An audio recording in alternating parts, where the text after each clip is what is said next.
full professor of management and marketing at the University of Siena. At the same time, I'm director delegate for technology transfer, so I supervise spin-off and patent and own technology transfer with the region.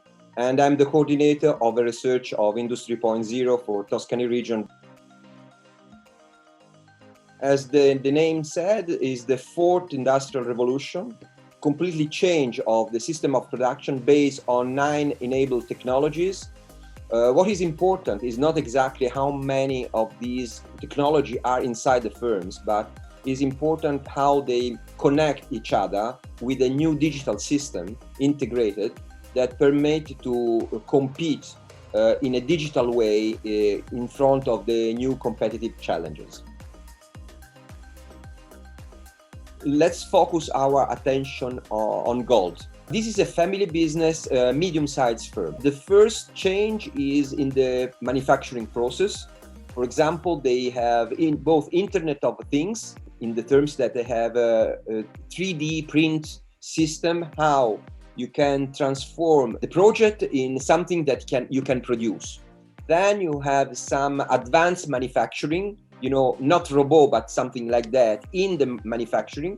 At the same time, they have a visual scan of 3D, not only 3D, but a virtual reality simulation in the project, in the research and development. So some evolution is in the manufacturing. Another is in the project. So let's say in the how you product development, the department. Another is in research and development. And at the same time, they are trying to start their online project with the client. So connection, business to business on internet, creating a database of their client. All of this is a family business where our people graduate, where together, some member of the family are graduated and other not, and they are doing a succession. So the new generation are all engineer or people graduated in management. So in that case, is the family that was capable to invest in new technology, but even to invest a lot in the knowledge of the new generation. So the message is, it doesn't mean that family business is in crisis, but this is an example of a medium-sized family business that is facing the Industry 4.0 revolution.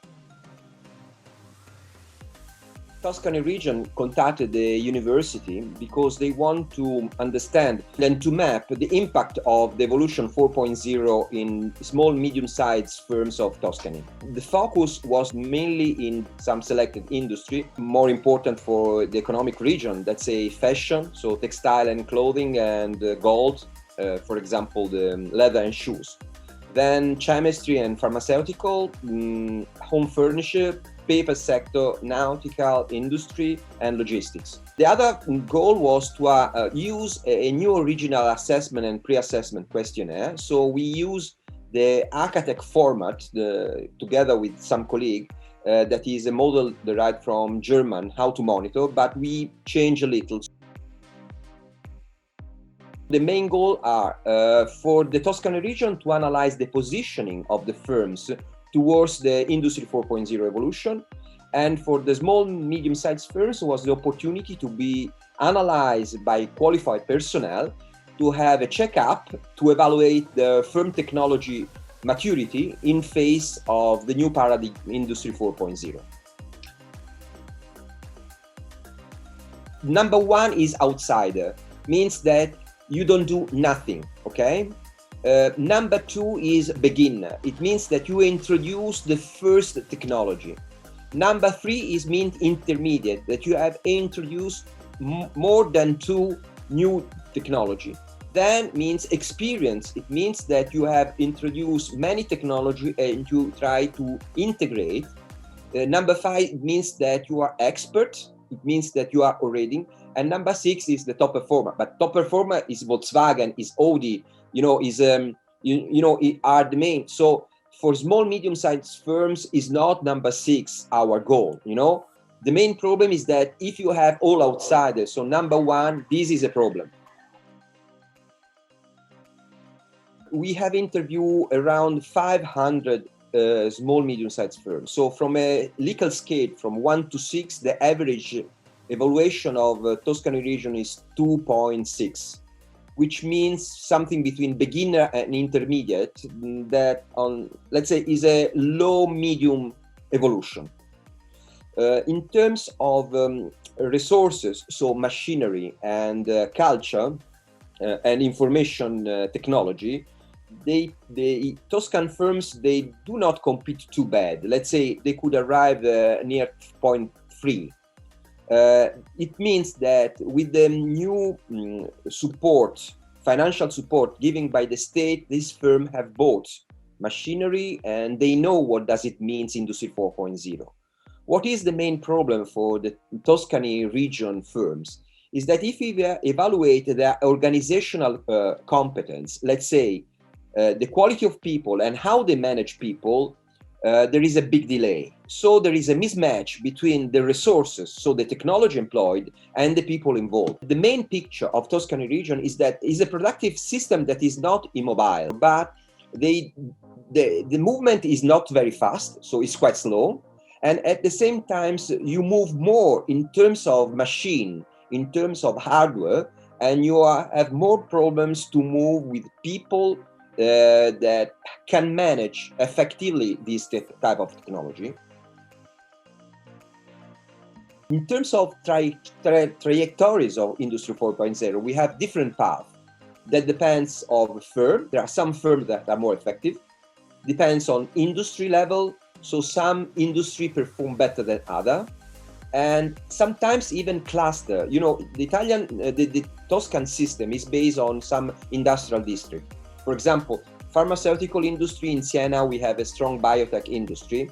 In terms of leather and shoes, all the Valdarno and Santa Croce, we have a strong concentration. In Arezzo, we have the gold industry. The innovation in terms of Industry 4.0 depends on networks. So the relationship with university, but mainly with the clients, that sometimes the clients are leading firms.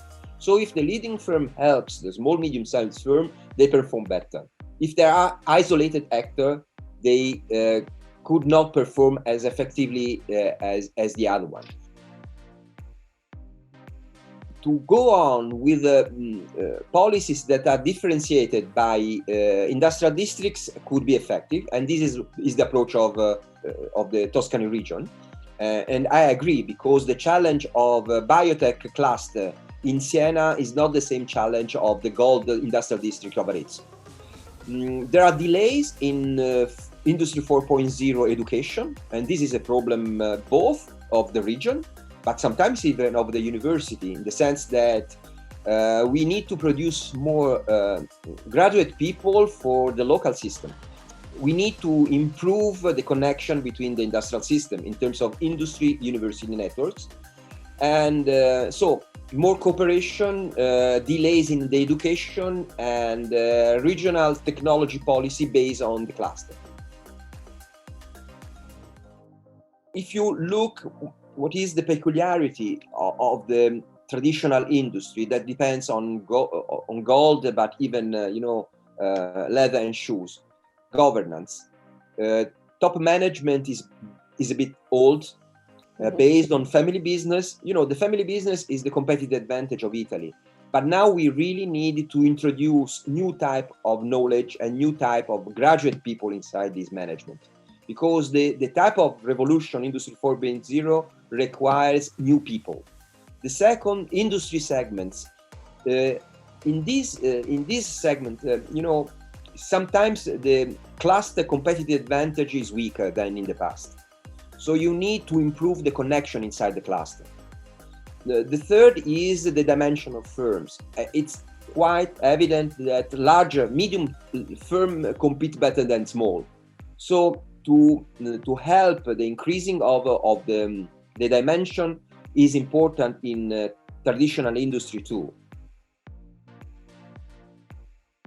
It doesn't matter that all the firms that to arrive 2.6, that is the maximum. Sometimes you could accept to have a 2.3, 2.4 that is good for our economy. Why? Because if you work for Gucci and Prada, most of your process of production is craftsmanship. So it's an artisan work. So you cannot automate, you cannot put too much digital work inside of this. So the message is that it's not that all Tuscany region has to move to the top level, so 0.6. What is good for our economy? So if our base is industry 4.0 is based on artisan, luxury goods, sometimes even 2.6 could be effective. But we have to find our own solution that is maybe different from German, from France, from other system of production.